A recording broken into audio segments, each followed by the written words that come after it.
So once again, good morning, good afternoon, or wherever you are, could be good evening. My name is Steve Dansiger, and thank you for joining me for this hour presentation on Beyond Trauma-Informed Care, the Meta Protocol, which is the mindfulness and EMDR treatment template for agencies. So I'm just going to jump right in, tell you a little bit more about myself so that you know who's in the room with you. I am a licensed marriage and family therapist in California. I've been a Buddhist practitioner for over 30 years, including 1 year at a Zen Buddhist monastery. And just to sort of clarify how I landed there by becoming sober, abstinent and sober 30 years ago through 12 steps. Early in AA recovery, and a new friend of mine in the program brought me to an AA retreat at a Zen Buddhist monastery. And so I started sitting pretty much all the time, and I've never stopped. I also went on to, at my teacher's or more than one teacher's suggestion, to start teaching mindfulness to people probably about 25 years ago in different settings. I did it in high schools. I was a high school teacher. I did it just in public-facing places. And now I teach Dharma classes locally here in Los Angeles and also internationally. I've presented at the last, or 3 of the last 4 EMDRIA conferences. For those of you who are not familiar with EMDR, that's the EMDR International Association. And I presented a lot on the material, some of the material that you're gonna hear about today. This is something essentially that I've been working on for over 5 years. First in its very early stages, and then incubating it at more than one treatment center, and now running it at treatment centers locally and a little bit around the country. And so, so I created this Meta Protocol. I'm an EMDRIA approved consultant and certified therapist, which means that I can provide consultation, or I do provide consultation to EMDR therapists at all levels of their training regarding their use of EMDR therapy. And I'm also EMDRIA certified EMDR therapist. I'm senior faculty for the Institute for Creative Mindfulness, which is the creation of my wonderful colleague and collaborator, Jamie Marich, who some of you probably know is my guest. She created an EMDRIA approved curriculum to teach EMDR therapy, amongst many other things. And she's written several books. And I am one of 3 senior faculty along with her at the Institute. And then we have a number of other faculty. I've written 3 books, written or co-written. Clinical Dharma is a book about, that I wrote kind of out of desperation as I saw so many of my colleagues in the field burning out. And I had learned a lot of lessons from Buddhist psychology, particularly the 4 Noble Truths and the Eightfold Path, that made me feel like it helped me to take care of myself as a caregiver. So I wrote that out in book form. I also co-wrote with Jamie EMDR Therapy and Mindfulness for Trauma-Focused Care, which is a book-length version of kind of the way that we see EMDR therapy and mindfulness, and this move towards trauma-focused care, which is a lot of what today's presentation is about. How do we make the move from trauma-informed to trauma-focused care? Finally, most recently, I wrote a book, Mindfulness for Anger Management, and that came out last year. And it uses a lot of the principles, and it envelops a lot of the principles that I'm going to be speaking about today in terms of using mindfulness for managing anger, which is such a key component for people in a lot of their difficulties, whether it be addiction or PTSD or any of the other difficulties that we help our clients with. And then lastly, I just started in my spare time another master's degree. It's a master's in healthcare innovation at the University of Pennsylvania. And what that is, I'm in the 3rd cohort. This is the 3rd year the program is running. And there's about 50 people so far between the three cohorts who are studying and also trying to actively collaborate and innovate in healthcare. And there's a couple of other people who are based in the mental health sector, but I'm sort of the main mental health person thus far. So it's been very exciting to bring some of what I'm bringing to you and what I bring to people when I do my public facing trainings or my agency trainings to other people in the medical field, doctors, nurses, administrators, researchers, and innovators. So my hope for today is we can talk about the possibility of providing trauma treatment in a way that can help people to heal, whether it's from substance use disorders or eating disorders, other mental health disorders, using this protocol that utilizes or leverages most particularly Buddhist psychology and mindfulness and EMDR therapy and the theoretical underpinnings of all of these things to heal. Another piece that we'll go into, and we're not going to take the deep dive today because it's part of the whole of what we're talking about today, but how to apply EMDR therapy as a complete system of healing. Over the years, a lot of people who are just aware of it or have been trained in it see it more as a technique or an approach. And what we're doing here with Meta Protocol is utilizing it to its fullest ability to provide healing and utilizing it as a complete psychotherapy, which in fact it is defined as such now by, for instance, the World Health Organization, just like any other psychotherapy. And so seeing EMDR therapy in that way and how you might approach it as a complete psychotherapy at the center of treatment. And we'll talk about the theoretical underpinnings, which is that what we're doing here is integrating Buddhist mindfulness, the three-stage model of trauma treatment from Pierre Genet in 1889, and then Dr. Francine Shapiro, her 8-phase protocol and her adaptive information processing model of EMDR therapy.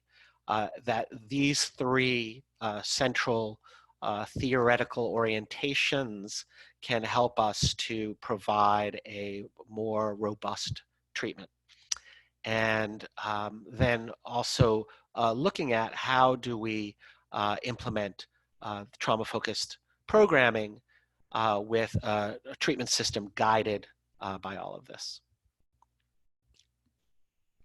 So I wanted to start with just summarizing, in a sense, for the sake of time and also just to sort of move from trauma-informed to trauma-focused, to just look for a moment at SAMHSA's key principles of a trauma-informed approach. And SAMHSA, puts out a lot of different guidelines, and these guidelines are actually quite solid. 2014, they put them out, and most of the folks here on the webinar, I'm thinking are familiar with them, if not in a proactive way, at least in a training sort of way. Looking at this sort of circle of health here, at the top is safety. And one of the things that I've noted in a lot of the treatment centers I've worked in, I've been working I've been in and out of the treatment center world since 2002. I've noticed that even the places that weren't maybe the best places that I worked at, but I've worked at mostly wonderful places, safety is that which almost every client says they get. So a big part of a trauma-informed approach is to find ways to provide that safety. How do we do that? We do that by being trustworthy and transparent. We do that by enabling and enacting the peer support that's available in treatment and in peer support communities.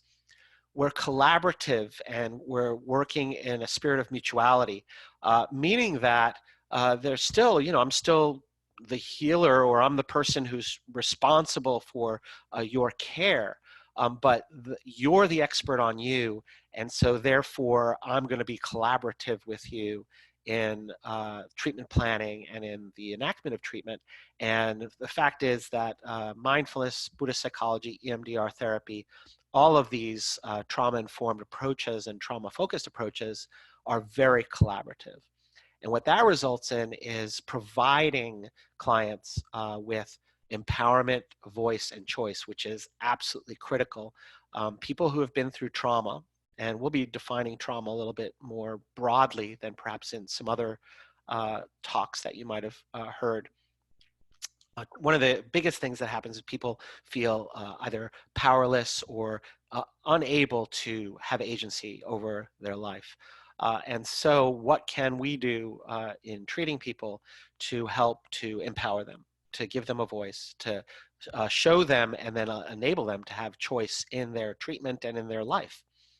And then there's the cultural, historical, and gender issues that are, are touched upon in a compliance sort of way by any education that we might be in, or in corporate settings, or even in treatment settings, but really taking a deeper dive into the trauma that is available to people because of these issues. And that's something I'm extremely sensitive to, having had a career for about 15 years as a diversity trainer and consultant before becoming a therapist. And so I'm very much aware of the need for further training for all of us to be able to work with that. So taking that bridge right there from trauma-informed care to trauma-focused care. The why of it is that trauma-informed care has all of these hallmarks, which is there's an emphasis on educating people and giving people information about trauma. That people getting psychoeducation about trauma and being aware of its role in mental health and in just life issues will help empower them to be able to take steps towards their healing. And so trauma-informed care recognizes the role that unhealed trauma plays, and then it provides a template for minimizing harm in the delivery of services, because that is a focus. The focus is we don't want to re-traumatize people. It's almost physically impossible to never re-traumatize someone. I may have re-traumatized somebody so far, 10 minutes into this webinar. It could be anything. It could be my tone of voice. It could be anything. The subject matter, etc. But what we're doing in a trauma-informed environment is we're minimizing the risk of that happening.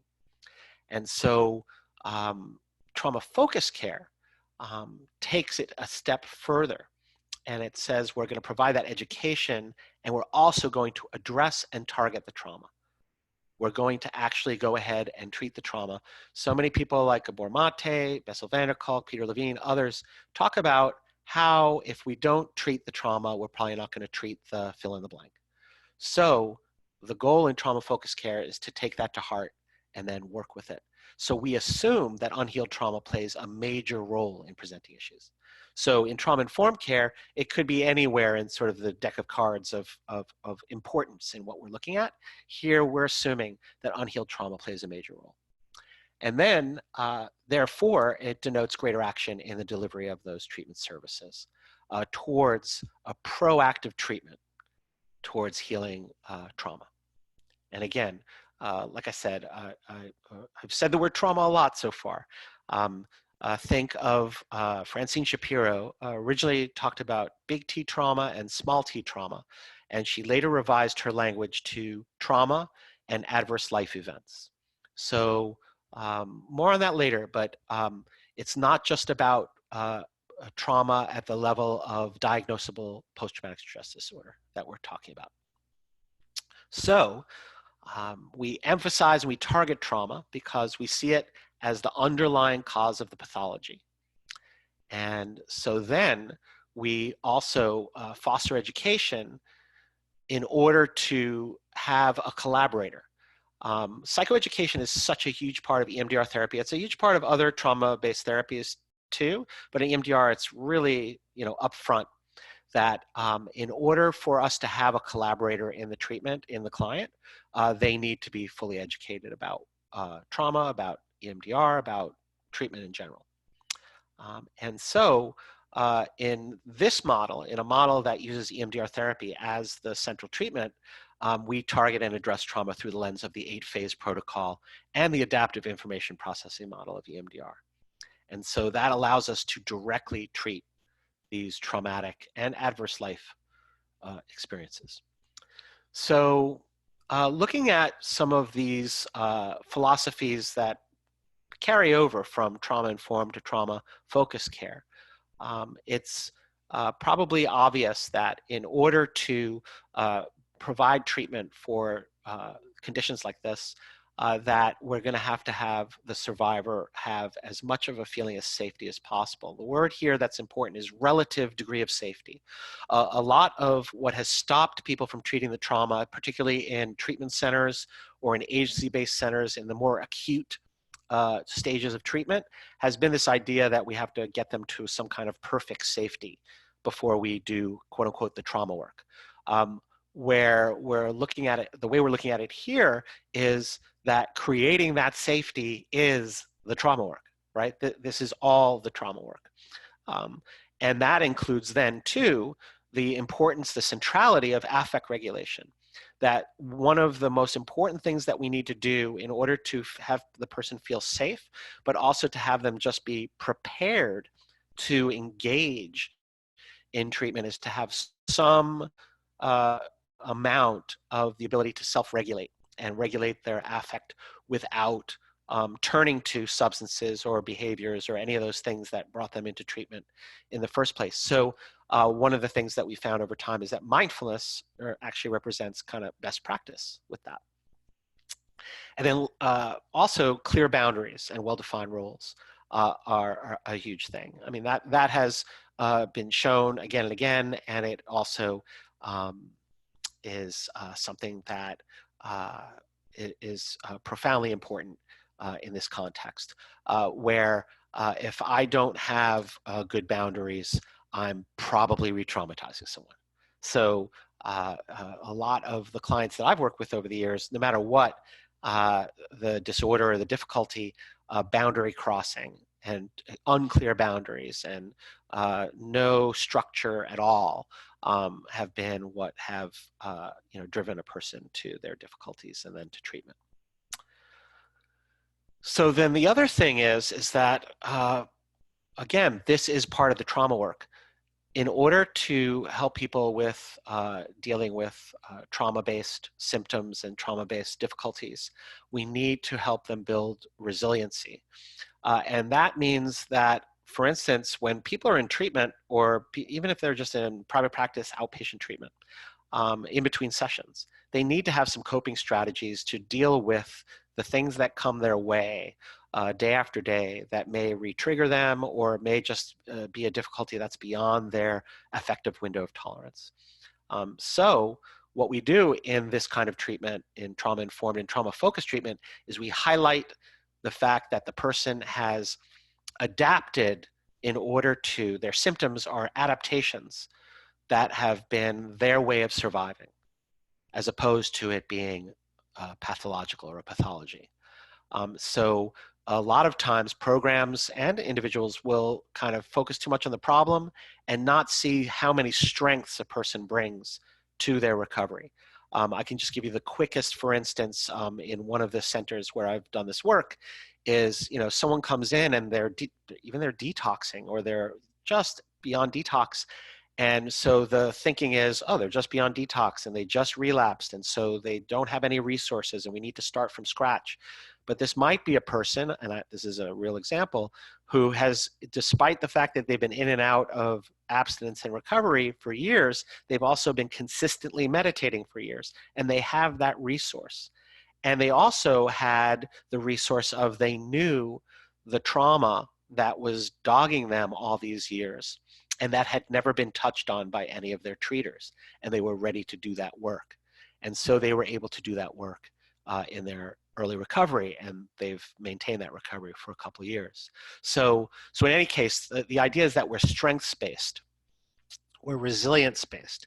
We're looking at the person in front of me might have resources that if we can leverage those to create more resources, internal and external, then we'll have a lot more success with the treatment.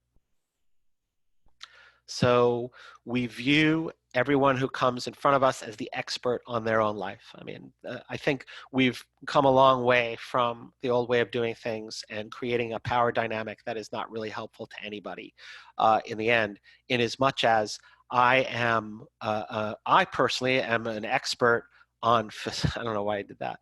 I'm an expert on facilitating the process of allowing a person to find their own voice and their own ability to own their life and to become more resilient and to reprocess their trauma and to go off and leave treatment and leave therapy because it's time to go.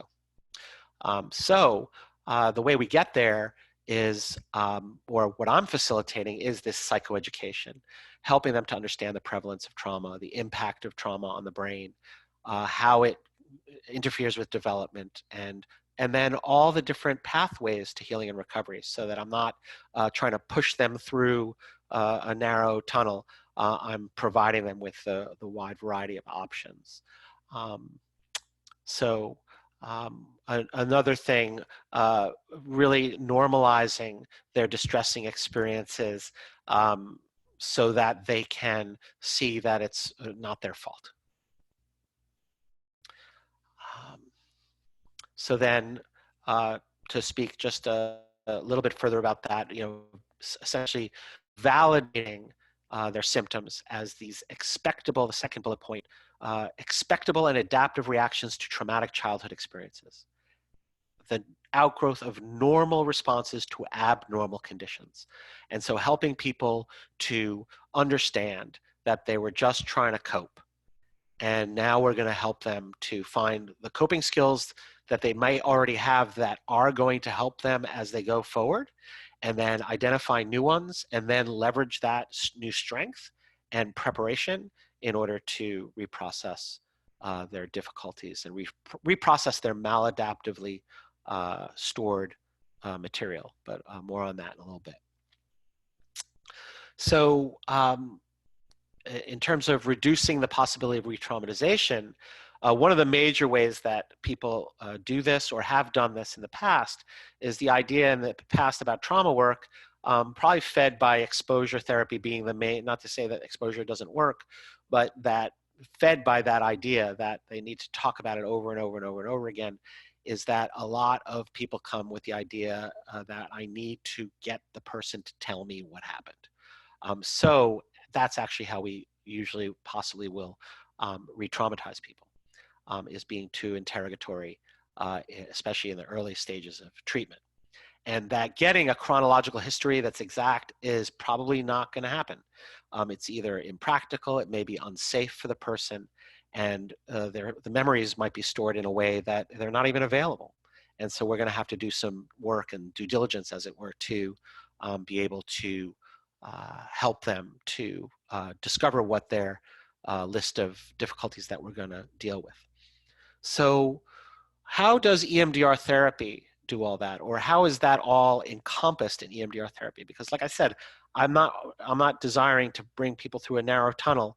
And in fact, it's an 8-phase protocol that it provides a container for the 3 stages of trauma treatment proposed by Pierre Genet in 1889, updated by Van der Kolk and others as the consensus model of trauma treatment. And so these 8 phases, for those of you familiar, it's a review. For those of you not, just so you know, so phase 1, client history, which includes treatment planning, it includes rapport building, it includes some basic development or identification at least, if not the development of some of the basic internal resources like mindfulness practice along those lines. But you're getting the history in a particular way, and the one most important thing I could tell you at this time in the presentation is that what I tell clients is, I don't need to hear your whole story to help you. And many, many clients who have either been through a lot of treatments or have been to a lot of different therapists, and they're tired of telling the story over again. There are clients who want to tell the story a lot. But a lot of people are just like, oh, another person, another one, I have to download this whole thing. I tell them, I just need newspaper headlines.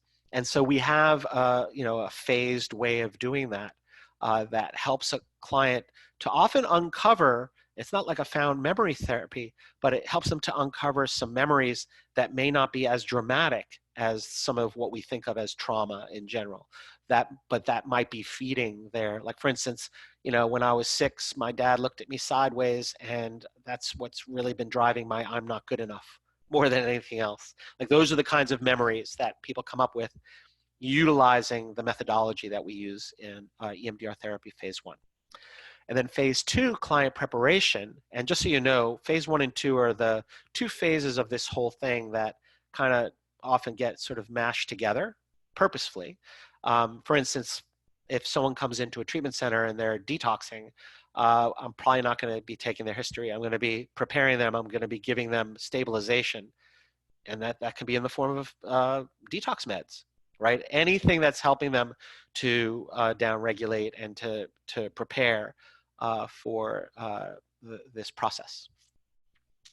But phase 2, particularly in the way that Jamie Marich and I and others on our team have taught it, is that number one, mindfulness practices are best practices in client preparation, but also our definition of resources are anything and everything that is healthy and adaptive or adaptive for that client, right? So those of you familiar with EMDR, if you've been trained a long time ago and people still train this way, it's about the complex exercise, light stream exercise, the container exercise, and maybe a butterfly hug and a monkey tap.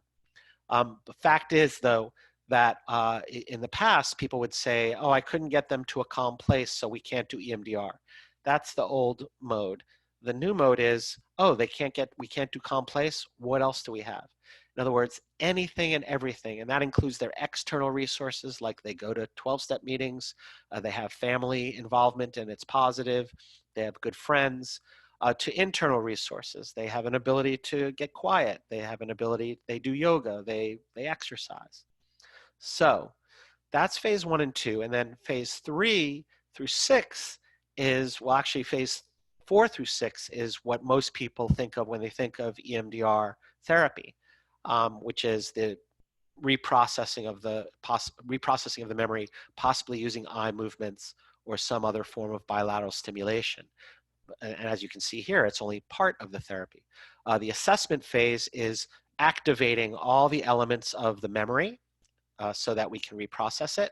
And then phase 4 is desensitization, is dialing it down.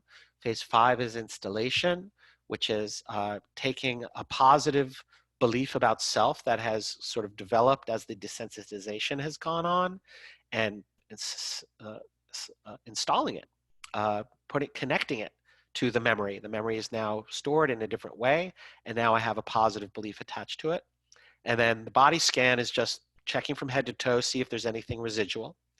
And then phases 7 and 8, closure. The last 10 minutes of any EMDR therapy session, are all about resourcing and making the transition back out into the fluorescent lit world and just everything that they need to do. So regardless of whether they're still activated or whether it was all, we did a complete target, will close with 10 minutes at least of resourcing. And then reevaluation covers everything from the treatment planning that I do, in my therapy cave afterward, all the way to the beginning of the next session, where I ask them, hey, that thing that we worked on last time, is it still, is the desensitization still there? Is the installation still there? Or if it was still activated, did it reprocess out while you were out living your life?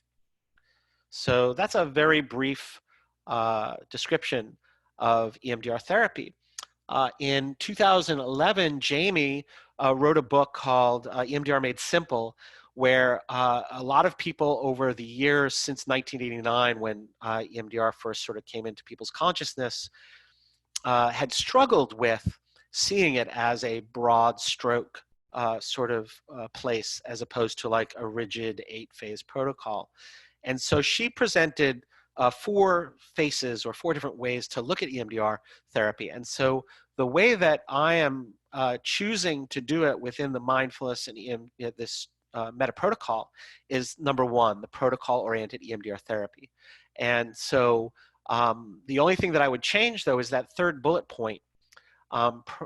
In the meta protocol, EMDR is used, other interventions are used alongside EMDR, or even better, other interventions are integrated into EMDR, because I have found that EMDR is very possibly the most integrative therapy available. I know I have a slight skew there because it's been my focus since 2005, but that's what I found, and that's what I presented on at EMDRIA this year, was how many different modalities, theoretical orientations are contained within the 8-phase protocol and the AIP model. So then she outlined these other ways where you use it more flexibly with modifications made to original protocols, which again, Shapiro actually encouraged and is part of the meta protocol, but I look at those modifications as something to, again, integrate into the larger scope of treatment. And then people use it as a technique, and then some people, having taken the EMDR training, use EMDR-informed interventions in their work, but they're not using EMDR therapy per se. They're using some of the elements in other forms of treatment. So it can be used as an adjunctive technique where it doesn't dominate or guide the treatment, and it could be used, the original protocols and procedures with modifications might be modified even by the clinician. Right? So that's what we have seen more commonly over the years, up until I'll call it the last 5 years. There's more people who are using it as a complete psychotherapy. So here's what happened for me. Was I was trained by someone, Andrew Leeds, who, when he trained me, he basically told me, you can have this be your primary psychotherapy. You could even kind of use it as you could even use it as your theoretical orientation, in a sense. So how do we do that? We apply the systems of healing that are inherent within EMDR therapy. It has a model, the adaptive information processing model. The 8-phase protocol is the methodology. The mechanism of action is, of course, largely theoretical, like all brain science, but the ones that are most often talked about, or the ones that there's some literature on, are mindfulness, right and left brain integration, REM sleep, the mimicking of REM sleep, the orienting response, the searching for danger, and the working memory, that the eye movements or the bilateral stimulation will do something, or attacks the working memory in such a way that the memory starts moving again and is able to be reprocessed. And then it has a protocol, which includes, there's a couple of different protocols that describe EMDR therapy, one of which is the 3-prong protocol, which essentially is we treat the past, the present, and the future. So that's the beauty, too, of EMDR therapy, is we're not just going to the past for the sake of it. We are treating the present difficulties by treating the past, and then we're also preparing people for their future. One of my favorite things that Dr. Leeds said to me when I got trained, he said, this is a treatment. It has a beginning, a middle, and an end. So I'm able to have my therapist back in New York years ago, Simon, used to tell me, a good therapist has a lot of ex-clients. And so that's been my experience often with EMDR therapy. So when we take it a step further, what we do at a Meta Protocol Center is we treat every client as an EMDR therapy client in phases 1 and or 2 upon admission to a treatment center or a private practice. In other words, when someone comes in, it's not, are they appropriate for EMDR therapy? They come in and they are in EMDR therapy, because phase 1 and phase 2 are what a treatment center or a private practitioner already do. So this protocol really is a lot just about shifting our case conceptualization in order so that we can treat the trauma directly. And so we then apply EMDR therapy as delivering the 3 stages of trauma treatment identified by Genet in 1889. And so this breaks it down for you. Phases 1 and 2 are the first stage of trauma treatment according to Genet, which is the client history and stabilization and preparation, they support the intake and rapport building stage and build the resourcing and resiliency within our clients, which then is what we need to do. We need to identify things, we need to prepare them and stabilize them. 3rd through 6th phases are concerned directly with reprocessing and adaptively transforming the traumatic material. And when you think about it in the context of, Genet's 3-stage model, a lot of people have always thought of that stage as being trauma treatment. Trauma treatment is when we're reprocessing. And that has been, I think, what has kept people from being able to safely and effectively get the trauma-focused treatment that they need. And then the 3rd stage is the relapse prevention. So phases 7 and 8 of EMDR provide that 3rd stage. So this protocol that I've been talking about, I originally called it Mindfulness in EMDR Treatment Template for Addictions, because I was doing it primarily, if not completely, in addiction centers.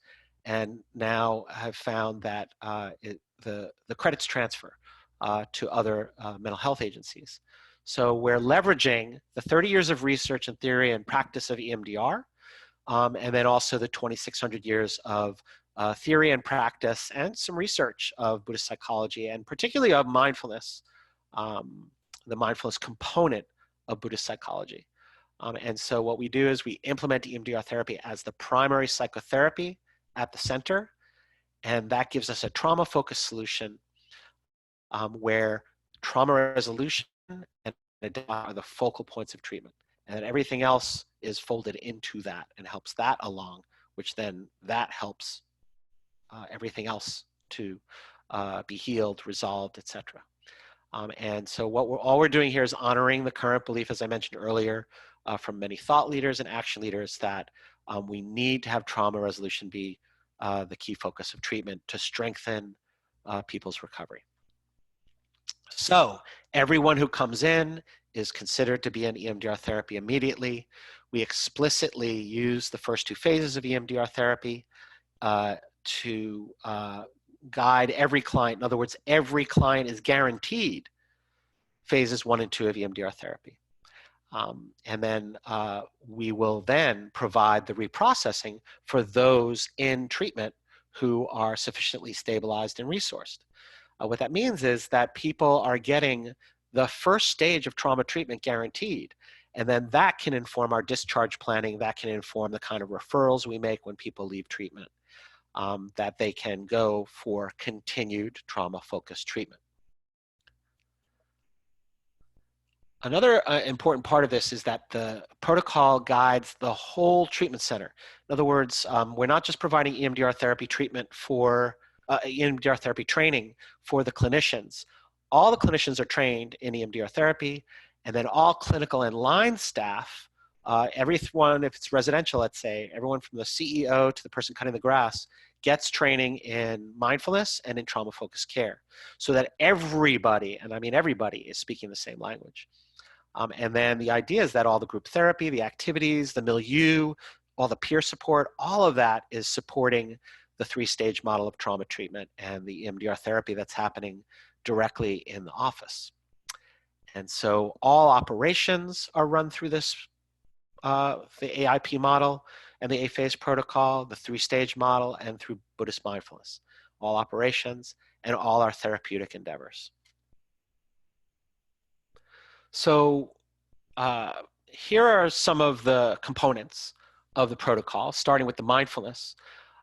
What we're doing is we're using trauma-informed, trauma-focused mindfulness to help people enhance their self-regulation skills. So we're trying to help people to just learn how to self-soothe, to keep it in short form, be able to sit through a painful feeling and not go to a behavior or a substance or whatever it is that they go to. But we're also teaching, and this is where I feel it's a little different than a lot of the mindfulness-based therapies that have been happening over the last 40 years or so, is that a lot of them have extracted the ethical components of Buddhist psychology out of it, and we're just doing skills training. I think that a lot of what this does is looking at right speech, right action, and right livelihood. Like, how am I bringing this into the world? Number one is leveraging some of the same action-oriented pieces of 12-step and other models like it. But it's and even solution-focused therapy, and anything where getting out and utilizing what you learn in the world. So we're giving that training, that ethical training, within the treatment. And then we're looking at long-term aftercare. The guide that we're using with our team is the 5-year model of treatment proposed by the Surgeon General, where 5 years of dedicated help should be available to people, whether or not they need or use all 5 years, but that we should have a treatment plan essentially for 5 years. So we're training coaches to take that next step with clients if they need that kind of help, whether it's life coaching, recovery coaching, or trauma resilience coaching. And so all of this is founded from my own clinical experience and that of a lot of people around me, suggesting that taking mindfulness and EMDR therapy represents the best practice for the possibility of trauma resolution. So the research has been showing that mindfulness practice, when applied properly, has had success in ameliorating trauma and even PTSD symptoms. It also takes Shapiro's admonition, which comes from her adaptive information processing model, which says that maladaptively stored memories should be or are the primary focus of treatment, and adaptive resolution of those memories is a primary goal. So what we're doing as a result of taking that admonition is we're resourcing and preparing them to be able to tolerate the rest of the trauma resolution work. And then when they're ready, begin reprocessing those events. So with everyone on the clinical team, the therapy team particularly, trained in EMDR therapy, with this trauma-focused mindfulness approach, we then teach them how to or work with them to help promote this practice of doing clinical meetings and treatment team meetings in the fashion of EMDR therapy consultations. In other words, we're using the language of EMDR, 8-phase protocol, adaptive information processing model, languaging as we're working on cases. So just a little background on mindfulness, just to kind of square that away for you. It wasn't coined, the word was coined in 1881, the English speaking word. And it comes from a Sanskrit word that, if you draw it out to its full translation, means coming back to awareness. So that says a lot right there, if you think about that, that we're basically always leaving awareness. So it's not that we then become like permanently aware. It's we become more aware of the need to become aware. And that's the practice. Kabat-Zinn, who was the person who really brought mindfulness into the clinical setting, first with, for those of you who don't know, with chronic pain patients. He saw that chronic pain, if people could develop a different relationship to it, that perhaps it would have an impact on their chronic pain. Says paying attention in a particular way, on purpose, in the presence of the moment, and non-judgmentally, as if your life depended on it. I love that last part. That was the way I was taught in my early Zen training, as if your life depends on it. So within the meta protocol, we integrate these mindfulness practices into phase 1 and 2 of EMDR, and that helps support phases 3 through 8. And in fact, those practices are actually embedded within those phases as well, which Jamie and I address in our book, and I addressed in my recent presentation at EMDRIA, that there was a mindfulness component to this therapy from the very beginning. In any case, mindfulness practices that we use, a lot of them are directly extracted from Buddhist psychology. The 4 foundations of mindfulness, which is mindfulness of body, mindfulness of feeling tone, mindfulness of mind, and mindfulness of dharmas, which means, conceptual thought or teachings or, larger things in life. Other classical mindfulness practices, loving kindness, self-compassion. We also use a number of mindfulness practices that don't fit in that, call it classical model. There's a lot of resources on my website, but particularly on my colleague Jamie's website, where you can really find the full width and breadth of the world of mindfulness in order to present that to your clients. Another thing that's important around mindfulness within the system is that it brings or it enables us to have a healthier staff, meaning that when staff are doing their own mindfulness practice, they tend to be less reactive. They tend to be more able to take care of themselves, which makes them able to, to use the expression on the airplane, put the oxygen mask on yourself before helping others in the cabin. So there's a good amount of research too on the positive effect on reduced burnout and better capability in the treatment setting and in the dyad or in group therapy when people are taking care of themselves in this way using mindfulness. So one of the tenets of trauma-focused care is helping a survivor maintain awareness of the present without being triggered into the past. So mindfulness practices are built to help people start to do that. They start to change, clients start to change their relationship with the triggering material and with the intrusive symptoms. And when you think about it, the symptoms associated with having a trauma are, call it mindless, or call it they're coming from the parts of the brain that are not part of the neocortical action of being able to make meaning, kind of timestamp things and see what we can make of something rather than just being rattled by aspects of a memory. So mindfulness, in a sense, is a proactive approach to creating the opposite of these symptoms and these results of trauma. Like I said before, there's research showing that it has been shown to mitigate psychological, behavioral, and physiological changes related to trauma. It can indirectly or directly negate the acute response to trauma and stress. It benefits survivors on a number of different levels. And that's a lot of what I've been studying in that Master's in Healthcare Innovation is around this relationship to cardiovascular disease and other physical ailments that go with the ongoing stress of having either PTSD level or below the level of PTSD symptoms constantly bombarding our system. So reprocessing these memories can be a pathway to greater physical health as well.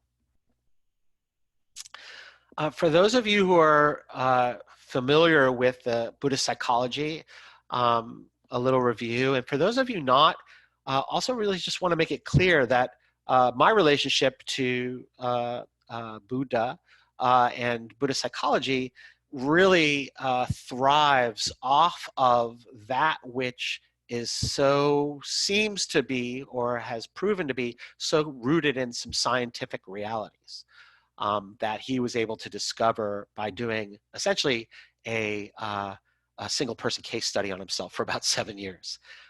He was grown up sheltered, and then he saw suffering. He went out into the world, he saw suffering, he was in his 20s, and he was filled with so much compassion. He realized, I need to find the answer to this problem of living. And his ultimate discovery was he needed to find a middle path, that being, constantly looking outside himself for, validation and excess in food and this and that was not going to work, but neither was denying the body. He was an ascetic for many years, and he realized that that wasn't the way either. So when he sat under the Bodhi tree, he eventually, because at first he wasn't really sure how to teach what he learned, but when he came up with the Four Noble Truths, he basically went to the medicine of the time and created essentially a diagnostic. Four Noble Truths say that there's suffering, and another translation of the word dukkha is unsatisfactoriness. So that right there kind of shows you that it's the continuum of trauma and adverse life experiences that we're talking about in this model, and I place this model onto the other models we've been talking about. So there's suffering or unsatisfactoriness in this life. That's just a truth. The second one says that the problem is clinging and aversion. I want what I like and I don't want what I don't like. That's the cause of the suffering. Not the pain of life, but my relationship to the pain of life. And so the third truth he discovered, or that he found as a teaching, was that in order to end suffering, then we need to end those things. We need to find a way to end clinging and aversion and unhealthy attachment. And then the fourth truth then is his prescription, the Eightfold Path. So as you can see, the first truth is the diagnosis. Suffering is the core problem. The symptoms and the causes of the suffering are the second truth. And then the cure, he proposes, is getting into and through these causes and conditions.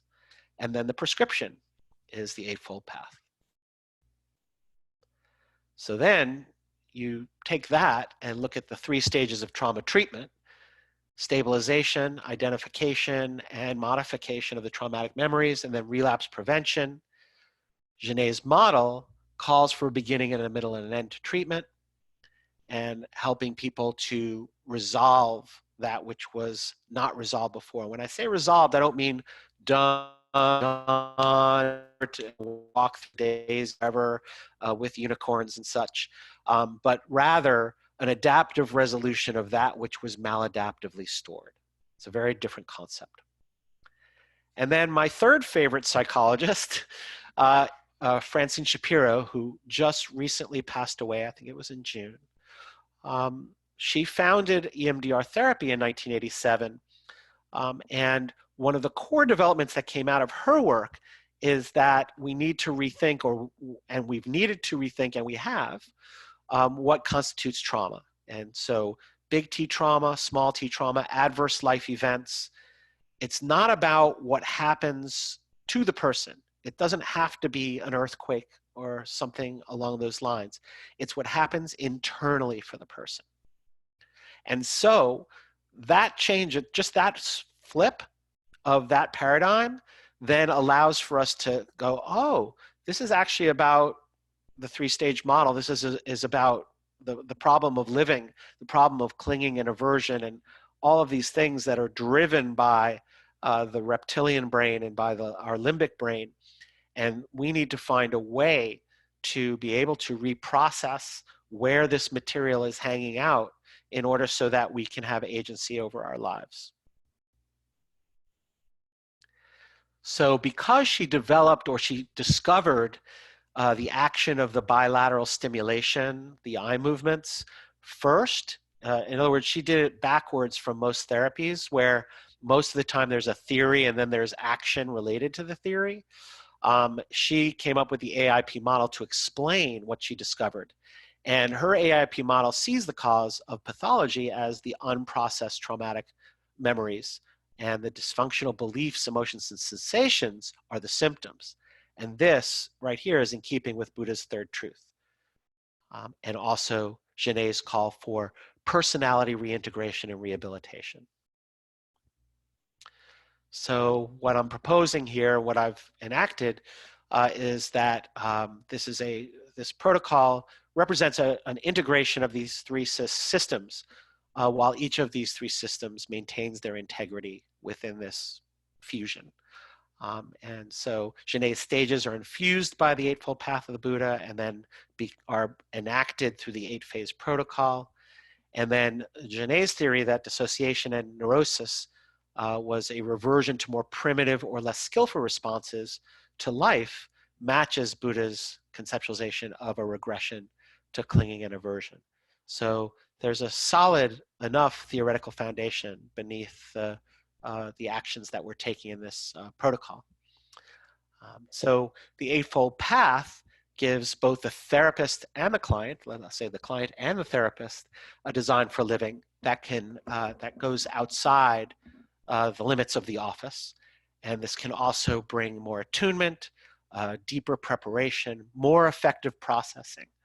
Mindfulness skills help people become better at this job of reprocessing their material, because we're asking them in EMDR therapy all the time, what are you noticing now? And then we say, notice that. And so someone who's trained in mindfulness understands deeply what that means. And so finally, the EFI Protocol, we see it through the AIP model. We use it as a primary modality, and that gives us a trauma-focused solution. And then the relief from lesser adverse life events infused by mindfulness and the 3 stages can then address any non-organic complaints in addition to whatever it is that we're treating primarily, whether it's trauma-focused as in PTSD, or whether it's a trauma-focused approach to substance use or eating disorder or any other mental health issues.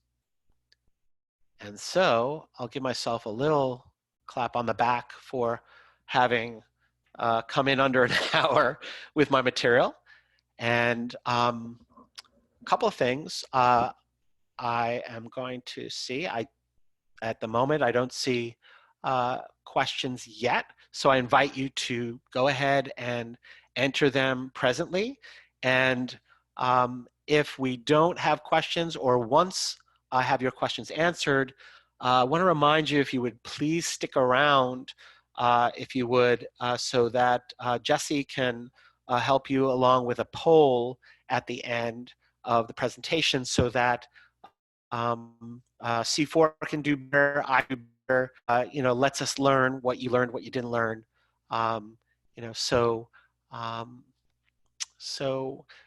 First question I have is my presentation available to download for my staff?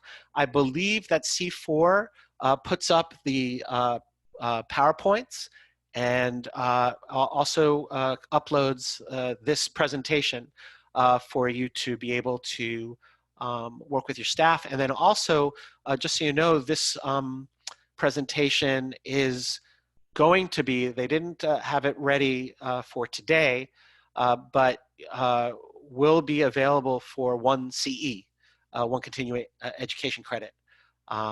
So if you have questions about that, having watched it live, you can ask Jesse about that. And then also, you can ask Jesse about what I just answered if I got it wrong.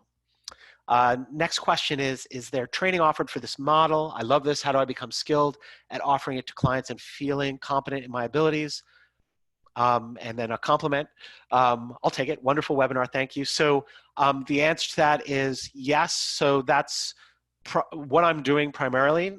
So if you reach out to me at my website, drdansiger.com, or metaprotocol.com, you can get some information, and you can also contact my team and myself to find out what's available out there. I do agency-based trainings, and I'm also, in 2020, I'm going to start doing just public-facing trainings in the mechanics of the model for people who are maybe not affiliated with an agency, who might just want to, like you said, become more skilled at offering this to clients, and maybe deepening your own EMDR practice, in particular mindfulness. So how often are you using EMDR technique during sessions with clients? So like I was saying earlier, this model, and this model is based on how I operate during my in my private practice. I still have a small private practice. Is that when someone comes into my office, I'm immediately, oh, you're an EMDR, welcome. I don't necessarily tell them that if that's going to scare them off, but I know conceptually that they're in phase 1 and 2 of EMDR. So in my particular practice, I'm always using it. In terms of the reprocessing, that depends on the client. And just in the terms of the meta protocol, as I was describing before, everyone gets phase 1 and 2, but not everyone in an acute setting becomes ready to do their reprocessing there. So there are some clients who are only doing, for lack of a better term, resourcing and history taking and rapport building and safety building, and preparing for the possibility of doing the trauma resolution work down the line. So my goal with Meta Protocol is that people will have the opportunity to have trauma resolution work done either in treatment or in outpatient or in private practice or otherwise. Next question is, do I recommend EMDR for clients with substance abuse disorder and early recovery? Thank you, Debbie. In the context of the Meta Protocol is basically stating that yes, I'm suggesting that if you conceptualize it this way, then this is an excellent way to treat clients. In other words, seeing them as an EMDR from the jump. If the person is someone who conceptualizes EMDR therapy a little differently, there's a wide variety of opinions out there about how and when to use EMDR therapy, including people with substance use disorder who may still even be using. There are some who, a lot of the developments of modified protocols for addiction in EMDR therapy were developed by people who are coming from a harm reduction perspective from way back. And so there's a lot of people who will work with people at all levels of recovery or non-recovery, as it were. My feeling is, and Jamie's feeling is, both of us are out about being in recovery, not to say that someone not in recovery might also have this opinion. But my work with people is that I have to have a modicum, some kind of recovery in order for us to start reprocessing. But it's never too early for me to start talking to people about psychoeducation about trauma. Whatever history taking seems like it's appropriate in the early stages of recovery without triggering or making things worse. And then giving people the resilience building skills and the affect tolerance growth skills and the distress tolerance skills, which is all, in my mind, part of the EMDR. So that's my framing of it, that EMDR is absolutely recommended for clients in early recovery. It's just a matter of how quickly along the way it's going to go. I hope that was helpful, and if it didn't answer it fully to your satisfaction, please feel free to follow up. Which publication or what would you suggest to begin my personal study and skills building training? I'm currently working on the trauma responsiveness training for our state, and I would love to incorporate some of this information. So a lot of this information, and this is, I'm only saying this, it's my book, and it's a suggestion in as much as if you're talking about building the personal study and skills building around EMDR and mindfulness, then Jamie and I's book is a great start. And then I'm going to recommend a couple of books by Jamie. One is Trauma Made Simple, which is, she's written Trauma Made Simple and EMDR Made Simple. So if you want some great information about just trauma treatment in general, because that sounds like a little bit where you're at, although it sounds like you're also trying to maybe take it next level. So I would say Trauma Made Simple, the EMDR and mindfulness book, if we're talking about EMDR therapy in particular. And then I would also suggest finding one or two different mindfulness books that possibly speak to you to start to look into what might be right for you. And I actually, I think it's Denise, I invite you to email me, and I'd be glad to brainstorm what might be the best couple of books for you to start with around that. So will we offer a class for recovery coaches to assist with aftercare? 100%. That's in development. Our training curriculum is just about done, And so now we're going to get into direct training for recovery coaches, and at the same time, any coaches or case managers, people who are not master's level and above clinicians, because that's what's required generally for to be trained in EMDR therapy. I do train people who are master's level trainees, as in they're in practicum, and also associates. But if you're involved with a treatment center, then the general meta protocol training that goes with the EMDR training, training in trauma-focused care, how to be involved with / support the EMDR therapy and everything else that's going on. So those classes are already in place. And there will be a class like that that will be part of the public-facing training for individuals that we're working on for 2020. My opinion of brain spotting is that so many of my, next question is, what's my opinion of brain spotting? Would it have any use in this protocol? So my opinion is that so many of my colleagues that I value and honor and think are amazing are trained in brain spotting and use it. So I have not gone on to do it, so I can't give my opinion other than the hearsay of I hear a lot of healing going on. Would it have any use in this protocol? 1,000%. I'm really glad that you asked that.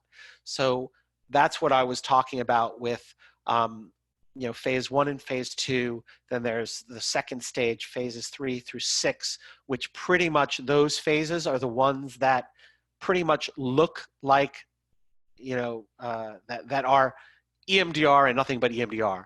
Everything else, phases 1, 2, 7, and 8, anything and everything else can be kind of placed in there.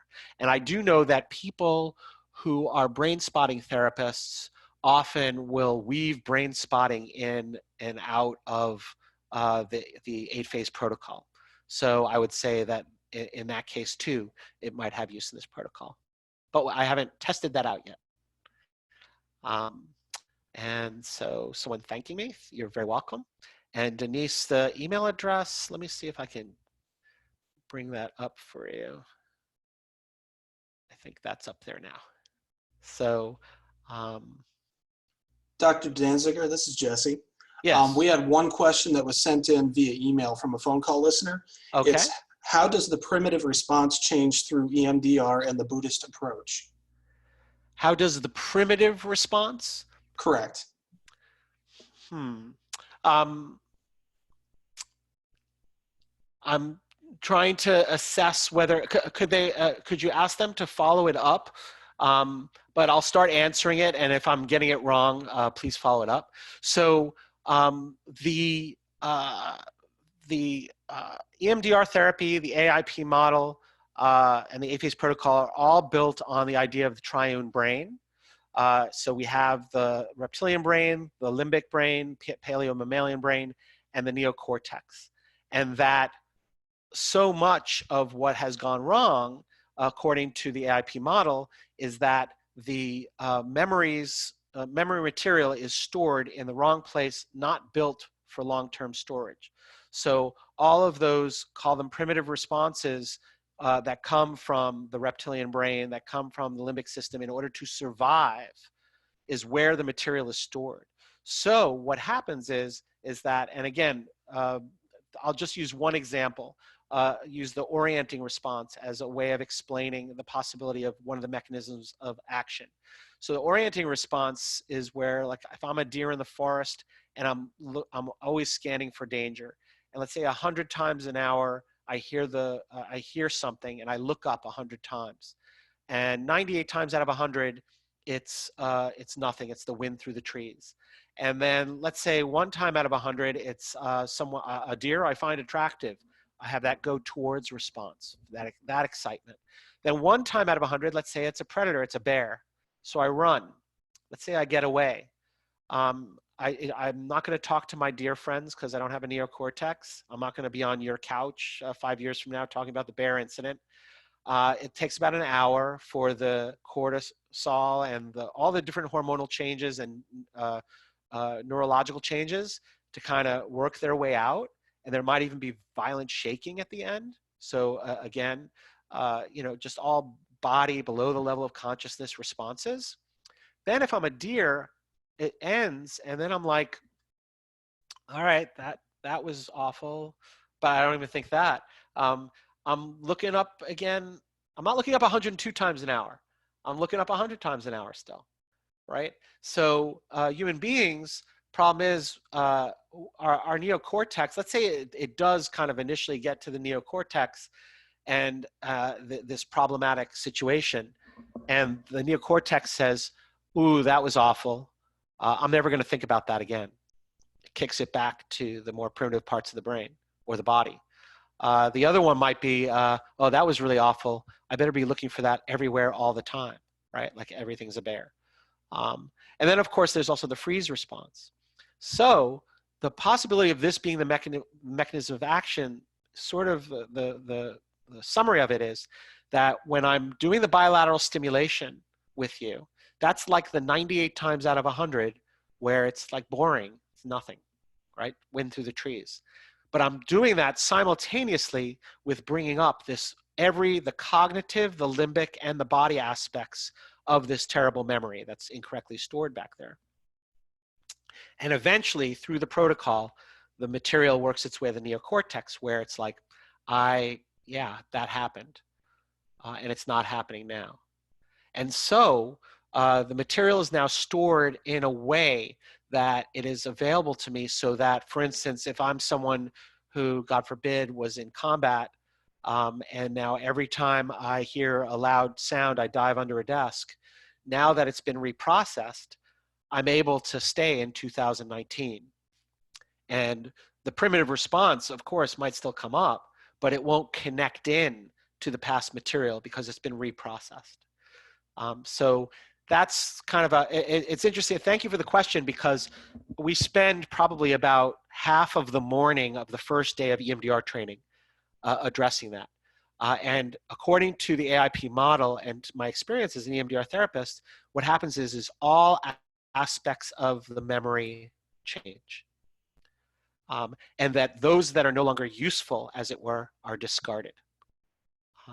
So that primitive response of alarm is no longer appropriate for that thing that happened back in 1970. If you're old enough to know 1970 like I am. It's now I'm able to have whatever is the appropriate alarm response for what's happening in the moment, and have it not click into that old stuff. Because when I'm in that cycle, the old stuff is making the new stuff worse, is making the old stuff worse, is making the new stuff worse. And that's where I end up with a series of possible maladaptive thought processes, beliefs about self, behaviors, substance use, etc. So so thank you again for that question. I hope I answered it. I hope I answered the question that you asked. So I'm not seeing any more questions on my screen. Unless you have anything else, Jesse, will I hand it over to you for the poll, or give it another minute? I think we're all clear on this end. I think that's good. All right. Well, I want to thank everyone. I want to thank Barb for your questions, and everyone else who asked the question.